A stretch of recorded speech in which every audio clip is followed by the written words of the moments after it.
veget, garlic. In short, pag uminom po kayo ng C24/7, para na rin kayong nakapag-ulam ng chop suey, o diba? Di social ka ngayon. Pero eto, hindi ko na po iniisa-isahin yan. Dito na lang po ako magpo-focus sa garlic. Ang garlic, iyan po ay kilala na napakaganda saan?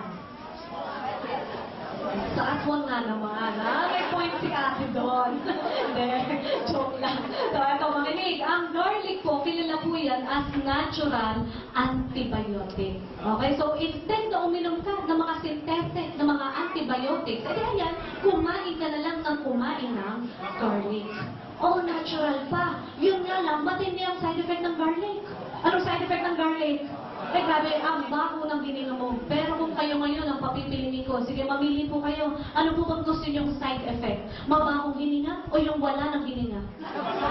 Mabahong hininga na lang, hindi ba ating buhay tayo? And what else? We also have 18 amino acids. These are building blocks of protein. Yan naman po yung tumutulong para mas mabilis ma-develop yung ating mga muscles. And what else? We also have 14 green foods and spirulina blend. Pero ito ha, before, tinuturo ng mga teachers natin is chlorophyll is a coloring pigment ng dahon. Pero alam niyo po ba, according sa research, chlorophyll po pala is also rich in antioxidants, especially sa mga taong may bukol sa katawan. Ano po yung mga bukol na yan?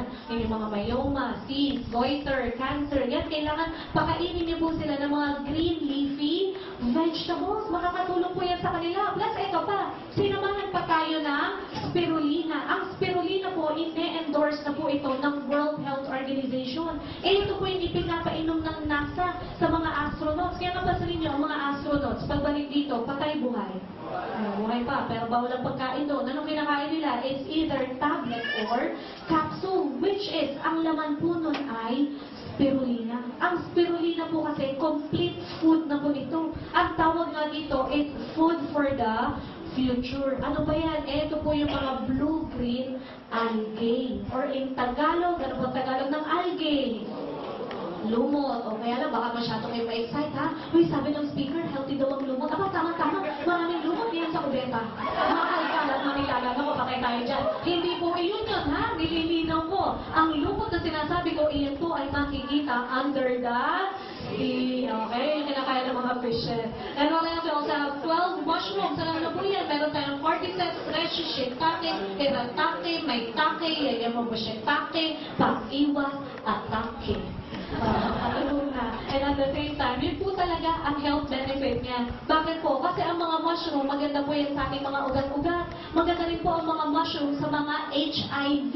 At maganda rin po ang mga mushroom sa mga may bukol sa loob ng katawan. Pero ito ha, dito na lang din ako magfocus sa agaricol or agaricus mushroom. Bakit po? Kasi kung itong mga mushroom na to, tinutulungan yung bukol sa loob ng katawan natin na lumiit. Aba, si agaricol or agaricus mushroom, nag-uumpisa pa lang tumubo yung bukol mo sa katawan, pinapatay na niya. Kaya nga siya tinawag na king of all mushroom.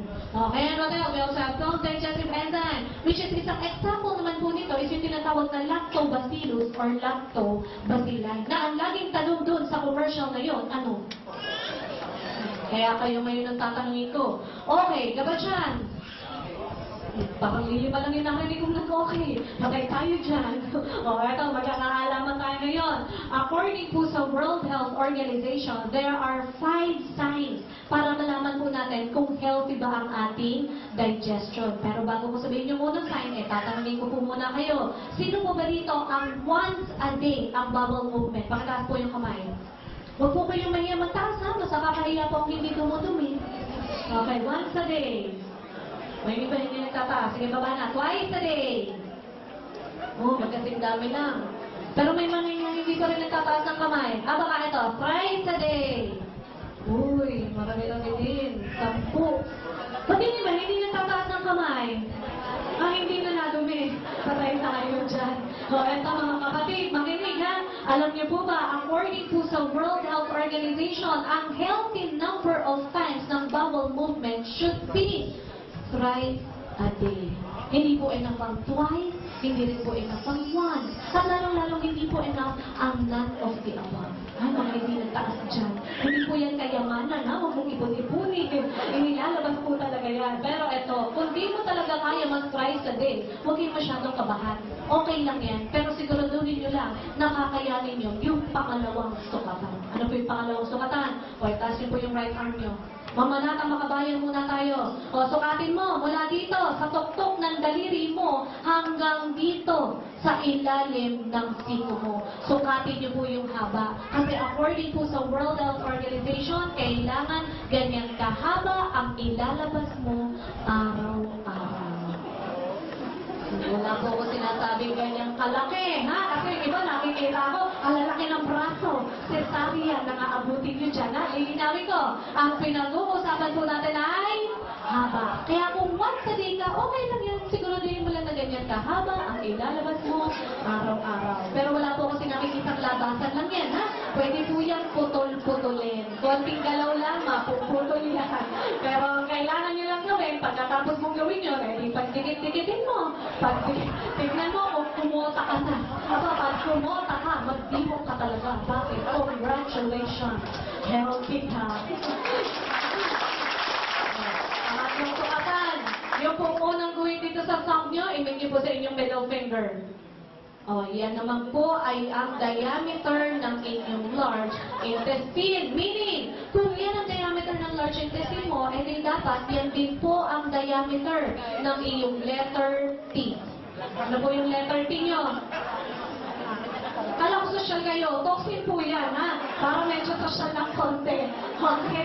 So, eto mga kapatid, makinig. Kung ito po dapat ang diameter ng letter T mo, at ito lang ang nailalabas mo, naku, matakot ka na. Isa lang ibig sabihin yan, may mga naligid na dyan, at nanigas na sa gilid-gilid ng large intestine mo.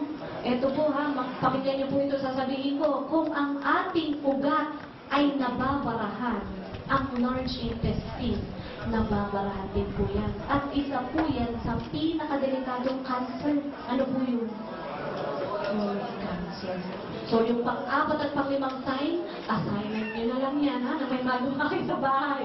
So, ano po ginagawa ng digestive enzyme? Yan po ang tutulong para ma-detoxify tayo. Para mailabas natin yung mga toxin sa loob ng ating katawan. No? Kaya what else? Meron pa rin po tayong 12 specialty nutrients. This is good naman po for our nervous system. From the word itself, nerve. So, maganda po siya sa mga ugat-ugat. Maganda po siya sa mga diabetic. Nino-normalize po yung sugar level natin. Maganda po siya sa mga may bad cholesterol. At maganda rin po yan sa ating brain. No? Kaya what else? Meron din po tayong 10 essential fatty acid or mas commonly known po yan as omega oil. Pero ang lagi ng commercial sa TV is omega 3. Pero since tayo ay C24/7, ako, hindi lang po omega 3. Meron din po tayong omega 6 at omega 9.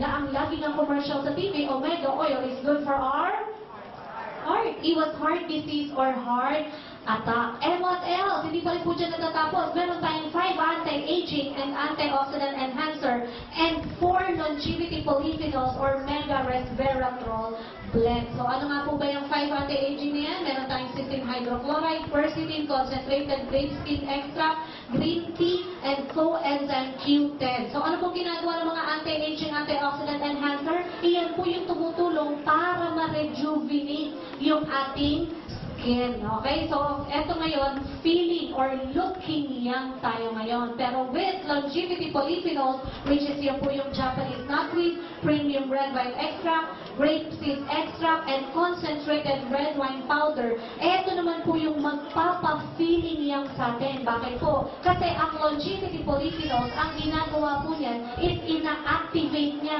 yung tinatawag na sirtuin enzyme. And once na na-activate ang sirtuin enzyme mo inside your body, ang ginagawa naman po nun is nire-reverse niya ng 30 to 60% ang iyong aging. Na kung halimbawa uminom ka ng C24/7 because of the longevity polyphenols, kung ikaw ay 40 years old, ang magiging organs mo ngayon ay pang 20 years old na lang.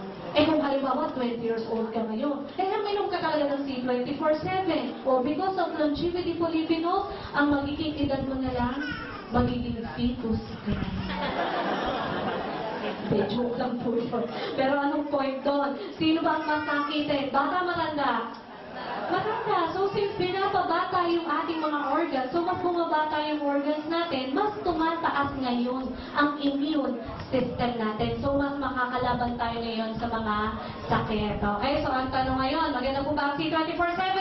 Yes. At ang maganda po sa product natin, yan po ay ibinalot sa VCAP. Ano po yung VCAP? Vegetable or vegetarian capsule. Na even yung pinambalot po sa produkto natin ay gawa pa rin po sa gulay. Kaya pag inuman ng C24/7, 15 minutes lang, totally absorb na po yan ng ating katawan. At ang maganda po dyan, sinamahan pa po siya ng dalawang bagong technology. Ano po yun? Synertech and Phyto Algatech. Ano po ginagawa ng Synertech? Nako, iyan lang naman po yung nag-make sure na mas ma-enhance yung bawat content ng ating produkto para mas mag-synergize ang bawat isa.